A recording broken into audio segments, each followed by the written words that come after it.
हजरत आदम अलैहिस्सलाम का वाक़िया। हजरत आदम अलैहिस्सलाम सबसे पहले इंसान हैं जिनको अल्लाह ताला ने दुनिया में भेजा और सबसे पहले नबी आप हैं। आप ही की औलाद सारी दुनिया में फैली। आपका जिक्र कुरान पाक में 19 बार आया है। जब अल्लाह ताला ने दुनिया को आबाद करने का इरादा किया तो उसने फरिश्तों में कहा, मैं दुनिया में अपना एक नायब खलीफा बनाना चाहता हूँ। फरिश्तों ने कहा, ऐ अल्लाह, तू दुनिया में ऐसे शख्स को नायब बनाना चाह। तुम्हारी बीवी जन्नत में रहो और जहाँ से हो खाओ पियो, मगर एक खास दरख्त के मुतर। तुम्हारी बीवी जन्नत में रहो और जहाँ चाहो खाओ पियो, मगर एक खास दरख्त के मलिक हजरत आदम अलैहिस्सलाम को मना कर दिया कि उसके करीब भी न जाना वरना तुम भी लिमों में से हो जाओगे। इस तरह अल्लाह ताला ने हजरत आदम अलैहिस्सलाम का इम्तिहान कि देखें यह हमारा कहना मानते हैं या भूल जाते हैं और शैतान के बहकाए आ जाते हैं। शैतान जो पहले ही हजरत आदम अलैहिस्सलाम से नस था कि उनकी वजह से वह अल्लाह ताला के दरबार से निकला और खुदा ताला की लानत पर हुई और उसने कसम खाई थी कि मैं हजरत आदम और उसकी औलाद को क़यामत तक आता रहूंगा कि अल्लाह ताला का कहना न माने और खूब बुराइयां फैलाए। वह हजरत आदम और उनकी बीवी हजरत हव्वा अलैहिस्सलाम को बराबर बहकाता रहा कि उस दरख्त का फल तुम जरूर खाओ, उसके खाने से तुम रिश्ता बन जाओगे, जन्नत में से कभी न निकलोगे। आखिर एक दिन हजरत आदम अलैहिस्सलाम और उनकी बीवी हजरत हव्वा भूल में शैतान के बहकाए में आ गए और दरख्त का फल लिया। फल खाते ही दोनों नंगे हो गए और जन्नत का लिबास उनके बदन से गायब हो गया और वह जन्नत के पत्तों में अपने बदन पाने लगे। अल्लाह ताला ने आदम अलैहिस्सलाम से कहा कि हमने किया था कि इस दरख्त के पास भी न जाना और शैतान के कहने में न आना, वह तुम्हारा दुश्मन है, तुम उसके कहने में आ गए। अब तुम और हव्वा जन्नत से चले जाओ, दुनिया में जाकर रहो।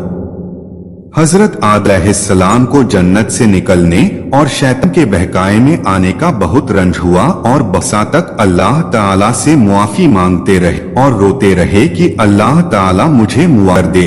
आखिर अल्लाह ताला को रहम आया और हजरत आदम अलैहिस्सलाम को यह दुआ आई कि हमारे रब, हमने अपने ऊपर जुल्म और तू हम पर रहम नहीं करेगा तो हम नुकसान उठाने वालों में से हो जाएंगे। तो हजरत आदम अलैहिस्सलाम ने यह दुआ बहुत गिरकर मांगी और अल्लाह ताला तो बहुत करने वाले हैं। जब कोई बंदा गुनाह करा है और सच्चे दिल से दुआ कर लेता है कि ऐ अल्लाह, यह गुनाह तो मुझसे गलती से हो गया, आइंदा ऐसा न करूंगा, तो वह मुआफ कर देते हैं। चुना हजरत आदम अलैहिस्सलाम को भी अल्लाह ताला ने मुआफ कर दिया और फिर कहा कि तुम और तुम्हारी औलाद दुनिया में रहो और यह बात याद हो कि जब मेरी तरफ से कोई नबी अलैहिस्सलाम मेरी हिदायत लेकर तुम्हारे पास आए तो उसका कहना मानना, जो मेरे भेजे हुए नबी कहना मानेगा उसको फिर न कोई खौफ होगा और न कम होगा, और जो लोग मेरे नबियों की बात को नहीं मानेंगे और हमारी को झुठलाएंगे वह दोज़ख में जाएंगे और हमेशा उसी में रहेंगे। इसके बाद हजरत आदम अलैहिस्सलाम और हजरत हव्वा अलैहिस्सलाम दुनिया में रहने लगे।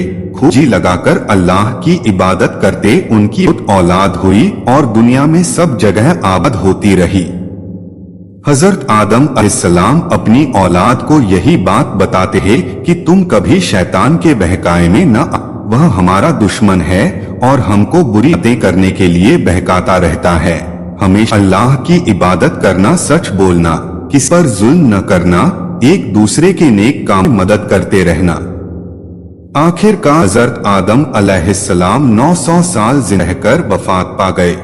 कुरान मजीद में हजरत आदम अलैहिस्सलाम के दो बेटों काबील व हाबील का किस्सा है और हम तुमको सुनाते हैं कि हजरत आदम और हव्वा अलैहिस्सलाम से बहुत औलाद हुई।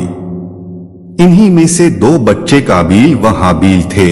काबील बड़ा लड़का था लेकिन यह माँ बाप का कहना नहीं मानता था।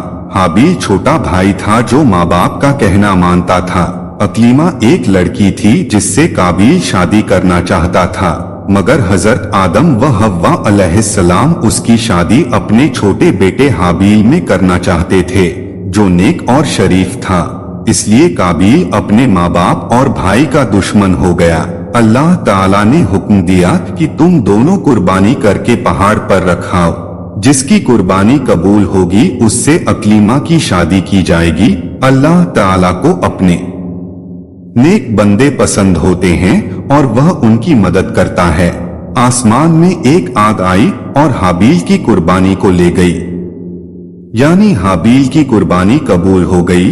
अब उसके भाई काबिल को बहुत गुस्सा आया। उसने हाबील में कहा कि मैं तुझका कत्ल कर दूंगा। हाबील ने कहा, अल्लाह नेक बंदों की कुर्बानी कबूल करता है। अगर तुम मुझसे लड़ोगे तो मैं तुम पर हाथ नहीं उठाऊंगा। आखिर एक दिन काबिल ने हाबील को कत्ल कर दिया। दुनिया में यह पहला कत्ल था जो काबिल ने अपने भाई हाबील का किया। कत्ल करने के बाद काबिल को फिक्र हुई कि हाबील की लाश का क्या करे, किस तरह छुपाए। उसने देखा कि एक कौवा चोंच से जमीन खोदकर एक दूसरे मरे हुए कौवे को दफन कर रहा है। तब उसने भी अपने भाई हाबील को जमीन खोदकर दफन कर दिया और खुद जाकर आग की पूजा करने लगा। हजरत आदम व हव्वा अलैहिस्सलाम को बहुत रंज हुआ। काबिल व हाबील दोनों भाइयों के झगड़े से हमको सबक लेना चाहिए। हमारा हकीकी भाई या मुसलमान भाई अगर हम पर ज्यादती करें तो बेहतर यह है कि हम सब्र करें और अपने भाई पर हाथ न उठाएं। काबिल ने अपने भाई को कत्ल किया। क़यामत तक लोग उस पर लानत करते रहेंगे और आखिरत में अल्लाह के अजाब का मुस्तहिक हुआ, और हाबील को क़यामत तक लोग अच्छा कहते रहेंगे और वह जन्नत का